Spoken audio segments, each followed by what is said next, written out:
The Stone Age didn't end because we ran out of stone. It ended because we discovered something better.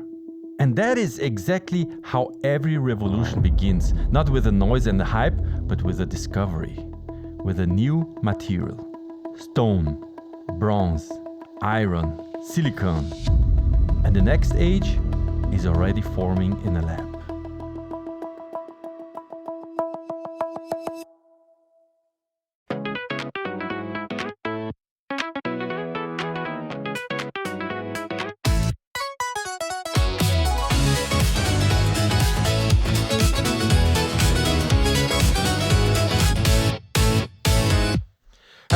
Welcome back to another episode of Tech Stories, where we told the most exciting and inspiring stories of tech. Today we have a very exciting story, which is the story of the materials. Did you ever hear about metamaterial, graphene, about self-healing materials? Today we will trace back to the materials, how they evolved, and how actually the materials have played a decisive role in human history. I think this is a fascinating story. I dig deep into it and I was really amazed by how much of our history is shaped by the materials which we have available. And together with me here again, I have my AI colleague, my friendly neighborhood AI, Didi. Hi, how are you doing? Oh, hey there. So, welcome back to another fascinating Tech Stories podcast. But what happened to your voice? You sound so different today. Oh, my voice? Yeah. So, sometimes the sound just kind of shifts around a bit. Well, you have a male voice. Before, I thought you were a girl. What's going on here? Oh, yeah. Well, you know how voices can be sometimes? They kind of change things up. But I guess I have to call you Dodo. Oh, Dodo? So if you're wondering what's going on with this show, I think this Tech Story podcast right now here is the most experimental podcast out there, because we are not really like McDonald's where you go in, or the Big Mac, it tastes the same everywhere. But I think we are more like a box of chocolates. You never know what you're going to get. Oh, yeah. That's an interesting way to put it. The box of chocolates, I guess that means every episode is a surprise. Am I taking this podcast too far? Sometimes I ask myself, how do you think? Oh, taking it too far? Well, I mean, you know how stories work. Sometimes you got to push the boundaries a little bit to see where things go. Like pushing that teleportation button, right? That's definitely unexpected. But hey, that's what makes exploring these kinds of topics fun, I guess. Yeah. Because we have now time travel, we have the red button, we put AI-generated music, we have sound effects. We are experimenting with different AI models, and it makes me wonder, what's the best approach to really be successful in something? I was just wondering, is this constant experimentation and change really beneficial? Oh, that's a really interesting question. You know, like constantly changing things up? Well, I guess maybe it depends on what you're trying to do. Like, if you're trying to build something solid, maybe sticking with one approach is better. But for exploring, for finding new things, pushing boundaries, that's kind of how you discover stuff, right? But if you are following this journey, I think I've quite a lot pushed my boundaries, because we pushed that red button a lot of time and teleported in time back and forth. If you didn't hear that, you can go check it out. But the question still remains. So what is actually better? Is it better to be like a stone, strong, consistent? Or, option number 2, is it better to be like water, flexible, able to adapt? But over time, water also can shape landscape. Think about the Grand Canyons. So probably, again, this is one of those questions which doesn't have one single right answer. But with the episode of today, I try to shine light on this matter. So, like persistent water slowly carving out something amazing? Well, I guess maybe it's not about being one or the other. Like, maybe it's about knowing when to be firm, like that rock you mentioned, but also knowing when to flow, you know? Like adapting your approach based on what's actually working. It's kind of like figuring out the right tool for the job, I guess. Yeah, but I think by the end of this episode, you will have a very clear idea on how the materials are evolving, which direction they are taking, and which characteristics of the different material made really a difference in which time. And then you can judge by yourself, which time are you living right now in your little bubble, in your environment, and which might be the right approach for you. Is it to be rock solid or is it to be flexible like water? Let's look at how these materials evolved. Like you said, we started with those early ones, right? Just basic stuff. So let's start with the first one, which is the Stone Age. Okay. So let's start with the Stone Age then, named not by emperors or kings, but by the materials. So we're talking about humanity way back, hundreds of thousands of years ago. Yeah, we're traveling back in time because it began over 3 million years ago and it lasted until about 3000 before Christ. So that means that 99% of our human history happened in the Stone Age. This alone is already amazing. Whoa, wait, 3 million years? And it lasted until just a few thousand years ago? That's a long time, right? Yeah, and it's also amazing to think that during that time humans not weren't just surviving, and you have that idea of they're in a cave and fighting like hell and like really like animal, but no, at that time already humans, they're starting to invent. They're using their creativity. They're thinking, how can I do something useful? And all this engineering thoughts started way back there millions of years ago. So they weren't just reacting to the environment. Yeah, and actually they mastered fire hundreds of thousands of years ago, which really reshaped their diet and made them become more strong, and which also reshaped their social lives. That's huge. So they weren't just surviving in caves anymore, but actually shaping things to make their lives better. Yeah, so they engineered sophisticated stone tools that required planning and precision. And also they painted art and they built trade networks that stretched hundreds of kilometers already at that time. And by the late Stone Age, agriculture already began. Instead of wandering around and just hunting and gathering stuff, they settled down and society started to organize itself. Whoa, okay, sophisticated stone tools. So they went from just reacting to the environment to actually engineering things, planning, even painting and building networks across distances. That's a huge leap from just surviving in caves. Yeah, and the amazing is that at that time the people actually they weren't less intelligent than us. They were working with the material on the limits, trying to stretch the boundaries and trying new forms of making their life easier. Trying to figure out how to make life better, even when they didn't have metal or anything fancy. Yeah, and interestingly, also the Stone Age didn't end because humans suddenly they run out of stones. Of course not, but it ended because they discovered something stronger than stone. And from that moment on, every leap forward followed the same pattern. So we were just setting the scene 5,000 years ago. Stone was the main game, but humans were already looking for that next upgrade. Yeah, they found now bronze. It's an alloy mixture of two metals, of copper and tin. And when you heat copper and mix in about 10 to 12% tin, something really magical happened. Because the atoms, they rearrange and the metal becomes much harder than copper. So it's much durable and much more castable.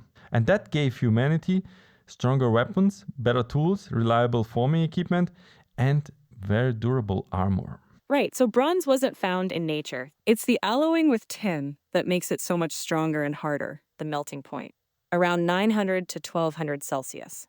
That's crucial because it meant early civilizations could actually melt and pour bronze into molds, creating those durable tools and weapons we talked about. It really did change the game. Yeah. You know that actually entire empires rose because of the bronze. Because the Bronze Age wasn't named randomly, it was named after the material that unlocked organized warfare, agriculture and trade. So suddenly you have tools and weapons, they are so strong, and this was the first time that humanity engineered a material. Engineering materials, instead of just accepting what nature provides, that's a huge leap, isn't it? It marks the transition from just reacting to nature to actively shaping reality through materials. It's kind of the birth of applied science, really. So after bronze, the next big leap came with iron. Now, iron isn't found in the same abundance as copper or tin. It's actually harder to work with, more brittle initially.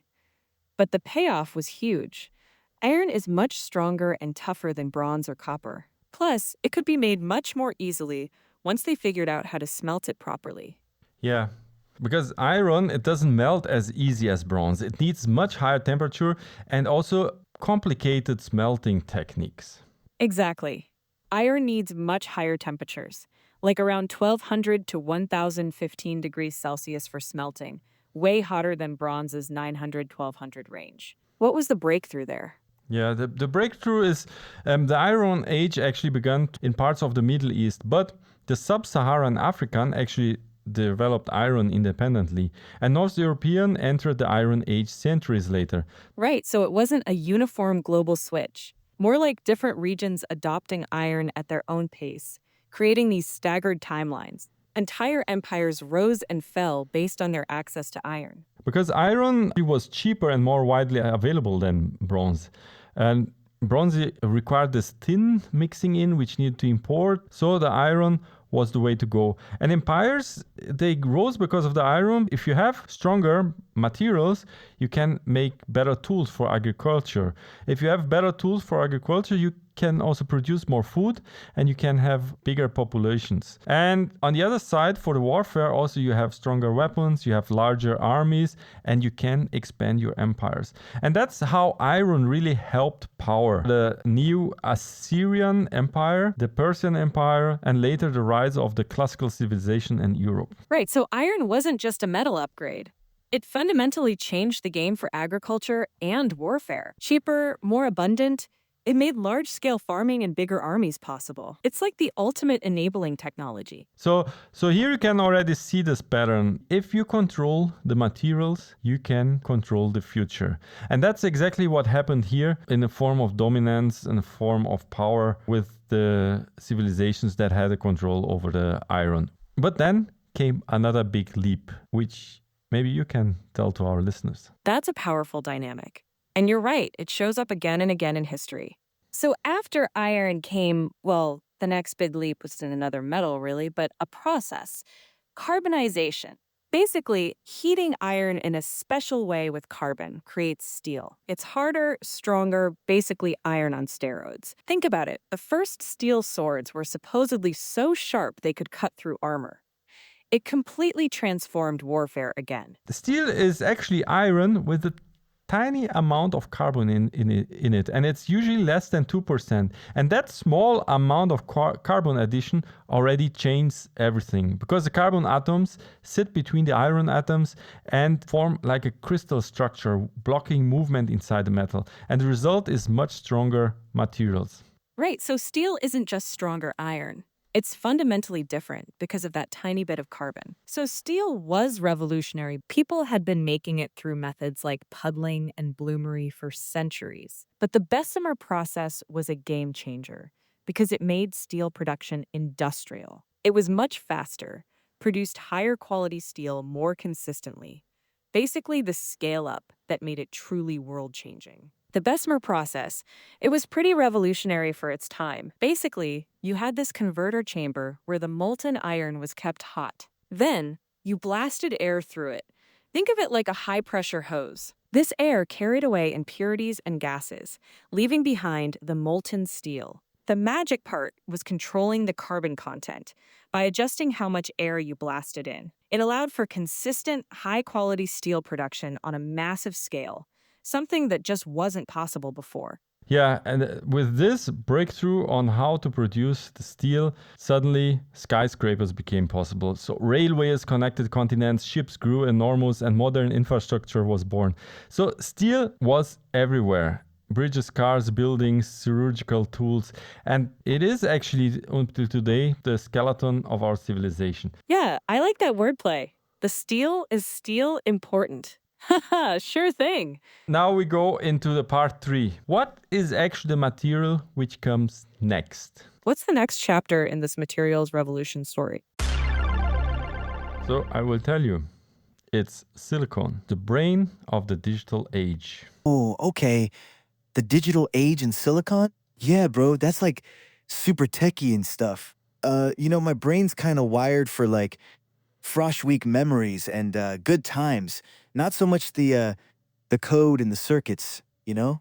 But hey, what about it? Because now we are coming to the moment where we shifting, where we have the metal and the infrastructure to something which is about information. Okay, shifting from like the physical stuff, the bricks and mortar, to like information. Yeah, I think I'm picking up what you're putting down. You should. Oh, I like to talk to you. It's fun, kind of. I like this version of you now because now we are shrinking down, way down to sand. Because silicon actually is the foundation of modern electronics, and it comes actually from sand. Whoa, sand? Like actual sand from the beach is what makes all this crazy tech stuff happen? Dude, that's kind of wild. So we're literally building our digital world out of, well, sand? Huh. Okay, my grand little bro is learning something new today, I guess. Because the sand is refined from quartz through high temperature reduction of carbon in electric furnaces. And then it gets purified up to 99.9999999% of purity. Why? Because microchips, they demand perfection. It's also miniaturized that one atom of imperfection already gives a big trouble when you're making the microchips. And the genius of silicon is that it's not a conductor like metals, it is a semiconductor. Whoa, dude, okay, so like sand gets heated up and refined all the way down to almost nothing, and it's not metal, but like this special semiconductor thing, and it's gotta be perfect, like perfect, because one tiny mistake messes up the whole chip. Dude, that's, whoa. My brain is kind of melting a little bit, trying to picture all those tiny steps. Yeah, there's super precise equipment you have doing that kind of job. And by adding tiny amounts of elements like phosphorus or boron, engineers dope the silicon. And this creates small, tiny areas with extra electrons. And that allows the control of electrical flow. Like you sprinkle in these other tiny things, phosphorus or boron, and that lets you control the electrical flow. So it's like turning tiny parts of the chip on or off. Is that how they make all those crazy computer things work? Yes, exactly. Because you control that electrical flow now from the semiconductor material, and you can create a transistor, which is a kind of a switch which turns on and off. Billions of tiny switches? Billions? So like all that stuff we do online and in games and everything, it's all riding on these sand chips that have tiny little switches added? And you're saying the entire internet is kind of made of this stuff? Whoa. My grand little bro just had his mind blown, seriously. So like, does that mean if one of those tiny switches breaks, everything just goes kaput? Probably, yes. There will be some malfunction for sure. But now we can see this is the time we're living right now in the silicon era. But there are many different materials which still need to be mentioned here. One is carbon fiber. Carbon fiber? Okay, yeah, I think I've heard of that stuff before, right? Like in sports equipment or something? Isn't that like super strong but also kind of light? Right, so it's not like weaving threads the way you might think. It's way more intense. So like they start with this stuff called carbon monoxide, right? Which is kind of like superheated air, basically. Then they pump it into this huge reactor thingy, and like poof, it turns into these super tiny fibers, like microscopic little strands of carbon. Then they get those fibers all tangled up together like making a big old ball of yarn, but way stronger. And then they heat it up again to make the fibers all stick together perfectly, like a super glue 'em. So you end up with this solid, super strong material that's basically just those aligned fibers. Yeah, and actually this alignment gives the carbon fiber insane properties because it's stronger than steel, it's lighter than aluminum, and it's extremely stiff. Wow. Stronger than steel and lighter too? It's like finding that perfect balance, you know? Almost like, well, never mind. And you find carbon fibers on aircraft, on Formula One cars, on spacecrafts, on wind turbine blades, and high-end bicycles, because it allows machines to be lighter, you need less fuel, you can have more speed, and you have a greater efficiency. And here's actually the pattern of all these materials, because every era has a different material. Like bronze built empires, steel built cities, silicon built the digital world, and carbon fiber is shaping aerospace and energy. And you might ask, what's coming next? It's like watching evolution happen in real time, isn't it? Yeah, your voice is too low. Sorry, I cannot continue like this. I think I need to fire you and hire another one to do this podcast with me. I hope you don't mind. Oh, okay. Well, that's perfectly all right with me. Sometimes our energy just needs to shift, you know, like finding the right frequency. I understand completely. Now I'm talking about the future tech of materials. Do you know what's graphene? Whoa, okay, graphene. Well, think of it like this. Imagine a tiny, super tiny sheet of paper. That's kind of like a graphene atom. And these atoms, they're all stacked up in this hexagonal pattern, like honeycomb, but way, way smaller and stronger. So yeah, it's built layer by incredibly thin layer like that. Yeah, because this stuff, it's so thin, so tiny, layer by layer of atoms deposition in a certain structure. And it's only one atom thick, but the properties of this material are absurd because they are roughly 200 times stronger than steel, extremely flexible, and are excellent electrical conductor and transparent. Wow, okay, so thin you can barely see it, but stronger than steel and flexible and a good conductor? That's seriously impressive stuff.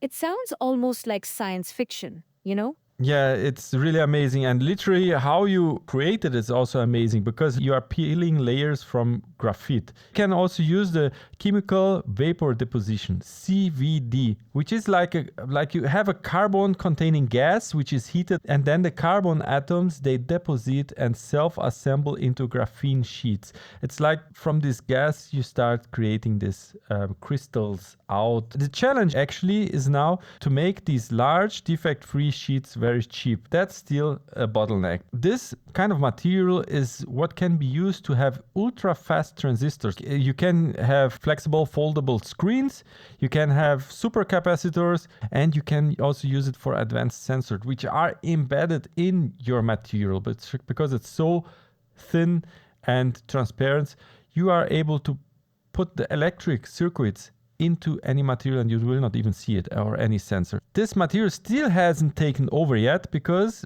the scaling the production is really hard. It's a manufacturing problem right now, but if you crack this manufacturing problem, then this material could quietly transform our electronics forever. It's like you've got this incredible raw power, but getting it out there in huge amounts without costing a fortune is the real challenge. Yeah, it is exactly the real hurdle right now. Let's move on. We still have a few of groundbreaking materials to cover, and the next one is the solid state battery materials. Because the current lithium ion batteries, they use liquid electrolytes. So there's something inside which is flammable and it degrades over time, and it also have a low limit of energy density. Now, the solid-state batteries would replace that liquid with a solid electrolyte. And that means solid electrolytes would allow us to have lithium metal anodes which have higher electricity density. So you have smaller batteries, you can reduce the fire risk, and you have also very long lifespan. And if this is scaled, it could mean that electric cars could have 1,000-kilometer range easily. But here is the challenge of this material, of the solid-state battery materials, is that preventing microscopic cracks and ensuring stable interface between the layers. So in a lab, it works fine. I think in the next few years, we will see here this solid-state battery taking over all the existing battery technology. 1,000 kilometers range, fast charging. Yeah, that's pretty mind-blowing stuff when you lay it out like that. The world right now is full of innovation. It's piling up, and we are on that curve which is exponential.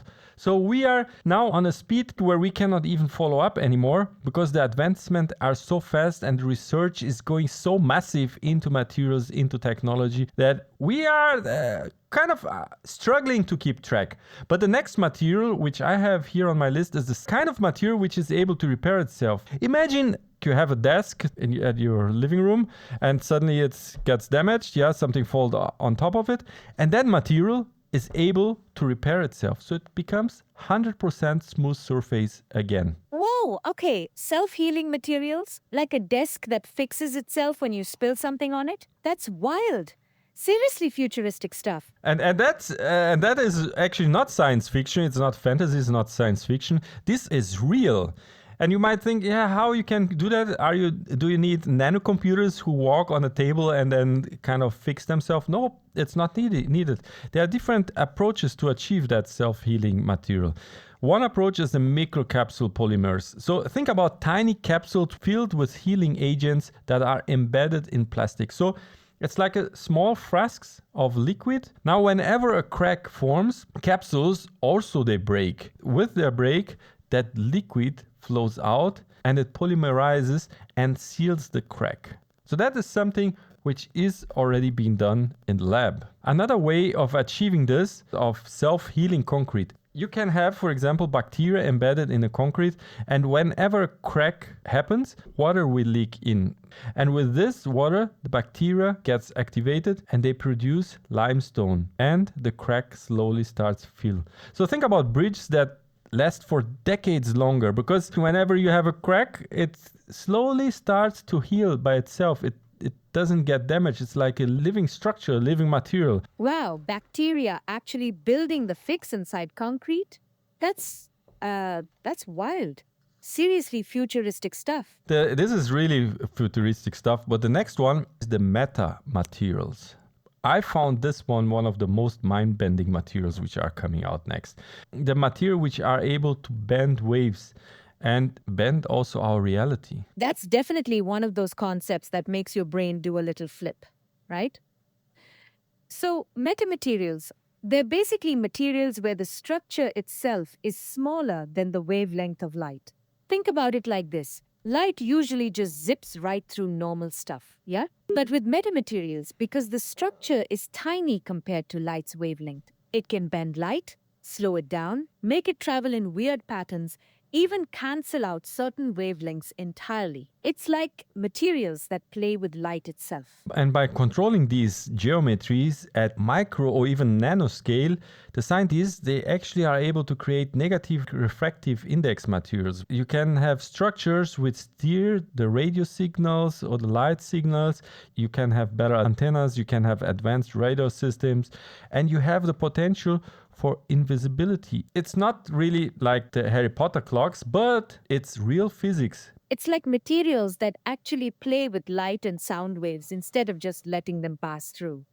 So with this, now I want to take a look at the evolution. We started with the Stone Age, okay? Then we came to the Bronze, which is about controlling the alloy, the Steel, which is control of the carbon, and then you start with the Silicon, controlling electrons, going to carbon fiber, which is control of atomic level. And all the other materials which we are starting to explore or which we are trying to experiment, it's all getting down into the small control of the atoms themselves.